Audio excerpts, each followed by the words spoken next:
السلام علیکم ورحمۃ اللہ وبرکاتہ نحمده ونصلي على رسوله الكريم اما بعد فبسم الله الرحمن الرحيم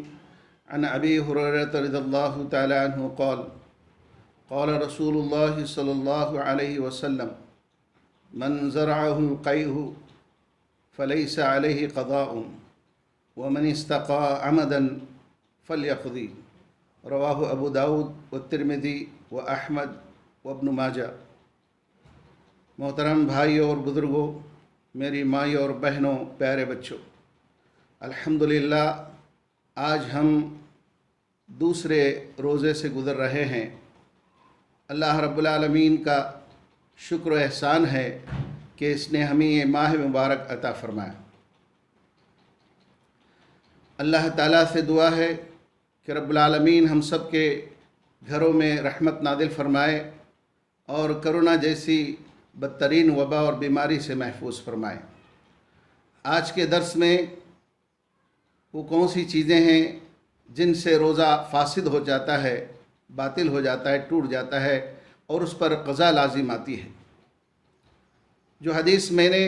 ابو داؤد، ترمذی، مسند احمد، ابن ماجہ کی پڑھی ہے، جس کے راوی حضرت ابو ہریرہ رضی اللہ تعالیٰ عنہ ہیں، پیارے نبی صلی اللہ علیہ وسلم نے فرمایا، جس شخص کو خود بخود قے آ جائے اس پر قضا نہیں ہے، جو شخص جان بوجھ کر قے کر لے اس پر قضا ہے۔ رمضان کے ان دنوں میں اچانک متلی ہو جاتی ہے یا منہ سے کچھ پانی، حلق سے کچھ پانی آ جاتا ہے جس سے روزہ نہیں ٹوٹتا، لیکن اگر کوئی آدمی انگلیاں ڈال کر قے کر لیتا ہے تو اس کا روزہ ٹوٹ جاتا ہے۔ پھر رمضان کے بعد اس روزے کا وہ قضا کرنا چاہیے۔ دوسرا، اگر کوئی آدمی جان بوجھ کر کھا لے اور یا پی لے تو اس کا بھی روزہ ٹوٹ جاتا ہے، یا ناک سے کوئی پانی یا اور کوئی چیز حلق تک نیچے اتر گئی، یا منہ سے کوئی چیز حلق کے اندر داخل ہو گئی تو اس کا بھی روزہ ٹوٹ جاتا ہے۔ اسی طرح اگر کوئی بیڑی سگریٹ پیتا ہے تو اس کا بھی روزہ ٹوٹ جاتا ہے۔ اگر کوئی شخص طاقت کا انجیکشن لگاتا ہے یا اپنے جسم کی طاقت کے لیے کوئی اور چیز کو استعمال کرتا ہے تو اس کا بھی روزہ ٹوٹ جاتا ہے۔ اسی طرح اگر جسم سے خون ڈونیٹ کرنے کے لیے یا اتنا خون جسم سے نکالا جس سے نقاہت اور کمزوری ہو جاتی ہے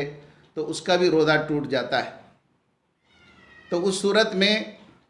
اس پر قضا لازم آتی ہے۔ اسی طرح عورت کے لیے حیض اور نفاس کے دنوں کے روزے بھی اس کے ٹوٹ جاتے ہیں اور وہ دوسرے دنوں میں روزہ مکمل کر لے۔ حضرت عائشہ صدیقہ رضی اللہ تعالیٰ عنہ عرض کرتی ہیں، پیارے نبی صلی اللہ علیہ وسلم نے فرمایا، ابن ماجہ کی روایت ہے کہ پیارے نبی صلی اللہ علیہ وسلم ہمیں حکم دیتے تھے کہ ہم حیض کے دنوں کے روزے دوسرے دنوں میں مکمل کر لیں، ان کی قضا کر لیں۔ تو اس لیے عورت کے ان مخصوص دنوں کے ماہواری کے دنوں کے روزے دوسرے دنوں میں جلد سے جلد مکمل کر لینے چاہیے، دوبارہ رمضان آنے تک کا انتظار نہیں کرنا چاہیے۔ اسی طرح نفاس کے دنوں کے روزے، یعنی ڈیلیوری ہونے کے بعد جو روزے ان کے چھوٹ جاتے ہیں، ان روزوں کو بھی وہ بعد میں مکمل کر لیں۔ تو ہم سبھی ان جو چیزیں آپ کو بتائی گئی ہیں ان چیزوں سے روزہ ٹوٹ جاتا ہے اور اس کی صرف قضا لازم آتی ہے۔ اور ان دنوں میں پیارے نبی صلی اللہ علیہ وسلم نے روزے کی حالت میں ناک میں زور سے پانی چڑھانے سے منع فرمایا ہے، اور اگر کوئی آدمی پانی میں ڈبکی لگاتا ہے یا پانی میں چھلانگ لگاتا ہے جس سے اس کے ناک کے ذریعے یا منہ کے ذریعے پانی پہنچتا ہے تو اس کا بھی روزہ ٹوٹ جاتا ہے۔ اس لیے ان دنوں میں پانی سے اوپر سے پانی میں چھلانگ لگانا یا جو ہے ڈبکی لگانا منع ہے، جس سے روزہ ٹوٹنے کا خطرہ ہوتا ہے۔ تو انشاءاللہ آج آپ جو ہے کل کے درس میں صرف قضاء نہیں کفارہ بھی لازم ہوتا ہے، تو وہ کون